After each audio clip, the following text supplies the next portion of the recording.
राज्य के अल्पसंख्यक समाज की विभिन्न समस्याओं को हल करने और उन समस्याओं का समाधान खोजने आज मुंबई में मंत्रालय स्थित उप मुख्यमंत्री व वित्त मंत्री अजित पवार के कक्ष में अल्पसंख्यक विभाग द्वारा विशेष बैठक बुलाई गई, जिसमें मुस्लिम आरक्षण, मौलाना आजाद महामंडल के बजट में वृद्धि, वक्फ बोर्ड से संबंधित मुद्दे तथा अल्पसंख्यक समाज की शैक्षणिक व सामाजिक स्थिति आदि बातों पर विचार विमर्श करने के साथ ही स्थिति की समीक्षा की गई। डिप्टी सीएम अजित पवार के निर्देश पर बुलाई गई इस बैठक में राष्ट्रवादी कांग्रेस पार्टी के प्रदेश उपाध्यक्ष संजय खोड़के तथा जमीयत के महाराष्ट्र प्रदेश अध्यक्ष हाफिज मोहम्मद नदीम सिद्दीकी सहित संबंधित महकमों के वरिष्ठ अधिकारी उपस्थित थे।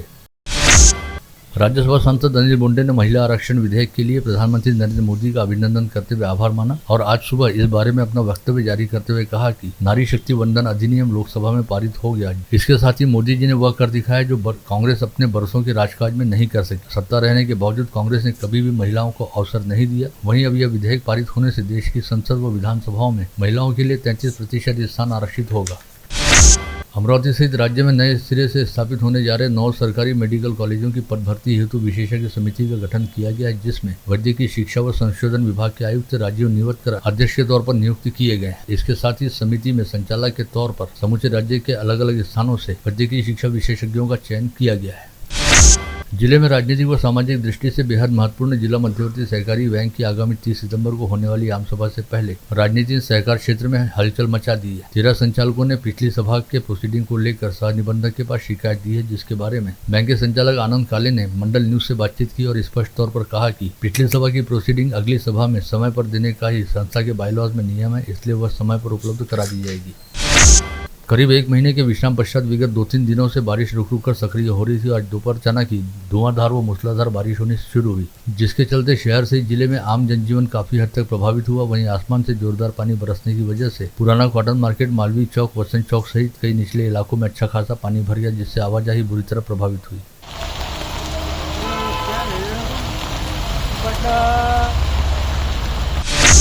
महाराष्ट्र के लोकाचार व संस्कृति का महत्वपूर्ण हिस्सा रहने वाले ज्येष्ठा गौरी पूजन का पर्व आज से शुरू हुआ, जिसके तहत आज दोपहर कई परिवारों में ज्येष्ठा गौरी का आह्वान करते हुए गौरी स्थापना की गई। वहीं अब कल गौरी पूजन करते हुए प्रसाद वितरण होगा। पश्चात शनिवार को गौरी विसर्जन के साथ ही इस 1.5 दिवसीय पर्व का समापन होगा।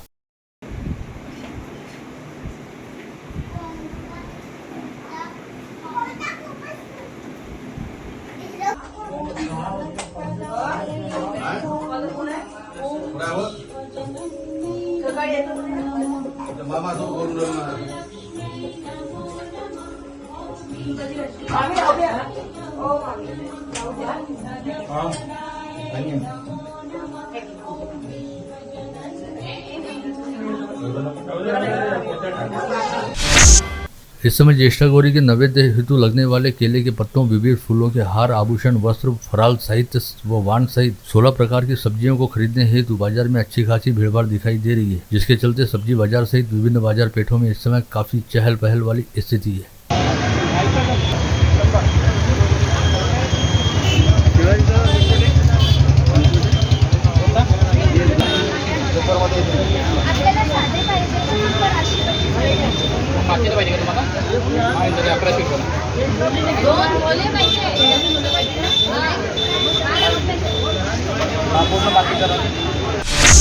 ज्येष्ठा गौरी पर्व के निमित्त अमरावती की 2 छात्राओं ने महालक्ष्मी की सजीव झांकी साकार की। स्थानीय पंजाबराव देशमुख विधि महाविद्यालय की छात्रा भारती सोनोने और बीएससी कंप्यूटर की छात्रा कोमल गाडवाल ने यह सजीव झांकी साकार की है।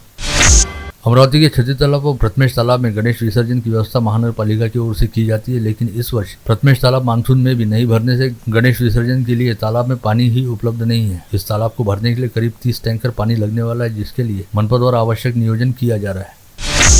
शहर के श्री कृष्णपेट गणेश मंडल में इस बार आंध्र प्रदेश के श्री वारासिद्धि विनायक स्वामी मंदिर की प्रतिकृति साकार की गई है। बुधवार की शाम दरियापुर के विधायक बलवंत वानखड़े व विधान परिषद सदस्य धीरज लिंगाड़े श्री कृष्णपेट मंडल में गणेश दर्शन करने हेतु पहुंचे। 0.5 मिलीमीटर से लेकर 1.5 फीट तक विविध वस्तुओं से बनी विविध प्रकार की 2400 गणेश मूर्तियों का प्रदर्शन आज अमरावती में शुरू हुआ। इस प्रदर्शनी का उद्घाटन आज शाम मंडल न्यूज के संपादक अनिल अग्रवाल तथा विट्ठल मंदिर संस्थान के अध्यक्ष अजय गुल्हाने के हाथों हुआ। अंबागेट स्थित विट्ठल मंदिर संस्थान के सभागार में आयोजित यह प्रदर्शनी आगामी 27 सितंबर तक रोजाना दोपहर 4 से रात 10 बजे तक आम लोगों के लिए खुली रहेगी। नमूना सार्वजनिक गणेशोत्सव मंडल में इस बार खाटू नरेश श्यामधाम का भव्य दरबार सजाया गया है। इस उपलक्ष्य में सत्यधाम मंदिर से बुधवार की शाम भव्य निशान यात्रा निकाली गई, जिसमें श्याम प्रेमी बड़े उत्साह के साथ सहभागी हुए। मनपा क्षेत्र में आने वाले पंजीकृत गणेशोत्सव मंडलों को महानगर पालिका की ओर से पर्यावरण पूरक गणेश मंडल स्पर्धा के तहत प्रथम, द्वितीय और तृतीय पुरस्कार के तौर पर नगद राशि, स्मृति चिन्ह व प्रमाण पत्र प्रदान किया जाएगा। ऐसी घोषणा अमरावती मनपा प्रशासन द्वारा आज की गई। बजरंग गणेशोत्सव मंडल द्वारा इस वर्ष पंढरपुर के विठल रुक्मिणी मंदिर की झांकी बनाई गई है, जिसका आज शाम 7 बजे शहर पुलिस आयुक्त नवीन चंद्र रेड्डी के हाथों आरती करते हुए उद्घाटन किया गया। बाजी बाजार स्थित जैन श्वेतांबर पार्श्वनाथ मंदिर में आज सुबह 9 बजे तपस्वियों का वर घोड़ा पारंपरिक उत्साह व श्रद्धा के साथ निकाला गया। सजे हुए रथ पर तपस्वियों को विराजित किया गया और समाज के सभी लोग उत्साह से वर घोड़ा में शामिल हुए, जिन्होंने तपस्वियों का अभिनंदन किया। नीमा आयुर्वेद फोरम पर PR पोटे पाटिल आयुर्वेद महाविद्यालय की ओर से आयोजित बस्ती कॉन्फ्रेंस 2023 के उद्घाटन अवसर पर अपने विचार व्यक्त करते हुए पूर्व मंत्री व विधायक प्रवीण पोटे पाटिल ने आयुर्वेद को एक प्राचीन एवं वैज्ञानिक आधारित चिकित्सा विज्ञान पद्धति बताते हुए कहा कि इस चिकित्सा पद्धति से रोग रहित उपचार व रोग उन्मूलन का कार्य होता है। देश के प्रधानमंत्री नरेंद्र मोदी द्वारा दिए गए राजस्व व कोरोना काल में आयुर्वेद के प्रदर्शन के कारण विश्व का ध्यान आयुर्वेद की ओर गया है। ऐसे में हम सभी ने आयुर्वेद को विज्ञान मानकर इसे फैलाने का प्रयास करना चाहिए। Association of consulting civil engineers के अध्यक्ष मिलिंद कहाले ने मंडल न्यूज के साथ बातचीत करते हुए कहा कि सिविल इंजीनियर की सभी समस्याओं का हल करना उनके एसोसिएशन का उद्देश्य है। हाल तक काफी कुछ कार्य हुआ है। पहले सहायक संचालक, नगर रचना सहित कई क्षेत्र में सिविल अभियंताओं को दिक्कतें आती थी, जिन्हें दूर कर दिया गया है। शहर के मुस्लिम बहुल इलाकों के नागरिकों का अपने घर का सपना साकार होने वाला है। मनपा प्रशासन द्वारा प्रधानमंत्री आवास योजना के तहत पैराडाइज कॉलोनी के 60 फ्लैट और लालखड़ी के 48 फ्लैट, ऐसे कुल 108 फ्लैट वाले 2 घरकुल प्रकल्प आगामी 31 मार्च 2024 तक पूर्ण करने के निर्देश संबंधित ठेकेदार को दिए गए हैं। मेलघाट क्षेत्र में बोगस डॉक्टरों को गिरफ्तार कर उन पर कार्रवाई करने सहित मेलघाट क्षेत्र की शालाओं की व्यवस्था सुधारने की मांग को लेकर क्षेत्र के विधायक राजकुमार पटेल ने कई बार स्वास्थ्य मंत्री तानाजी सावंत को निवेदन दिए थे, लेकिन इसके बावजूद कोई कार्रवाई नहीं हुई। इससे तंग आकर चिखलदरा तहसील के गौली गांव निवासी प्रवीण धुर्वे ने जिलाधीश से सरकार का ध्यान आकर्षण करने के लिए मेलघाट से मुंबई तक पदयात्रा करने की अनुमति मांगी है।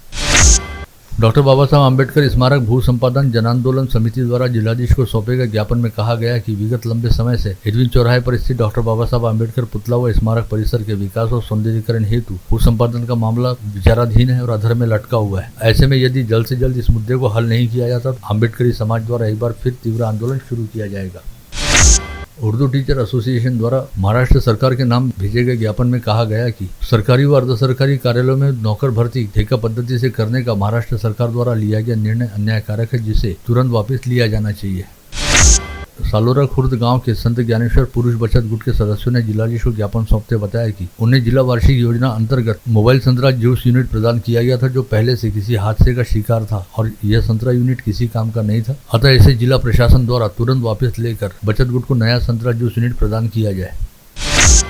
शिवसेना की अमरावती महानगर शाखा द्वारा आज से सदस्यता पंजीयन अभियान शुरू किया गया, जिसके तहत राजकमल चौराहे पर पंडाल लगाकर नए सदस्यों का पंजीयन किया गया।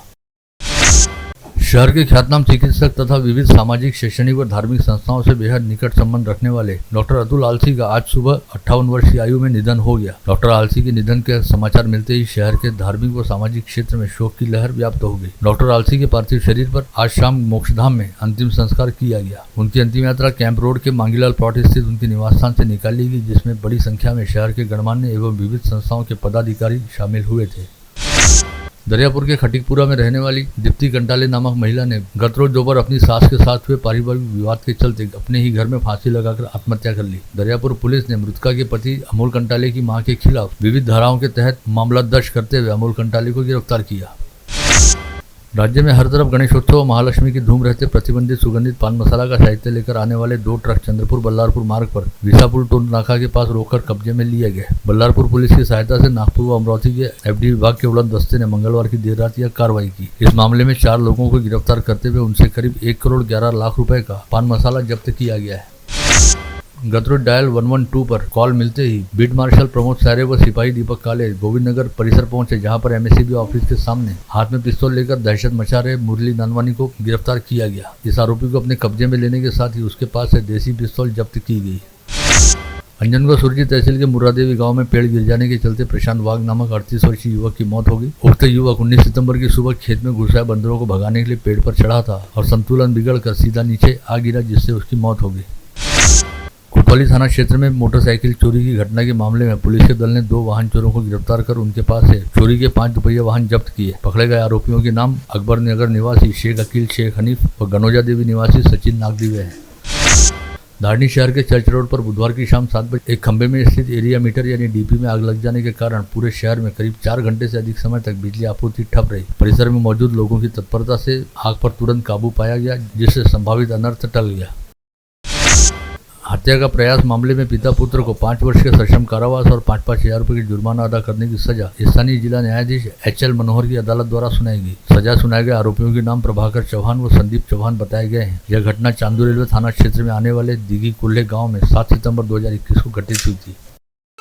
आप देख रहे थे मंडल न्यूज बुलेटिन। हमारे चैनल को लाइक करें, शेयर करें और हाँ, सब्सक्राइब करना ना भूलें। कल होगी आपसे फिर मुलाकात, तब तक के लिए धन्यवाद।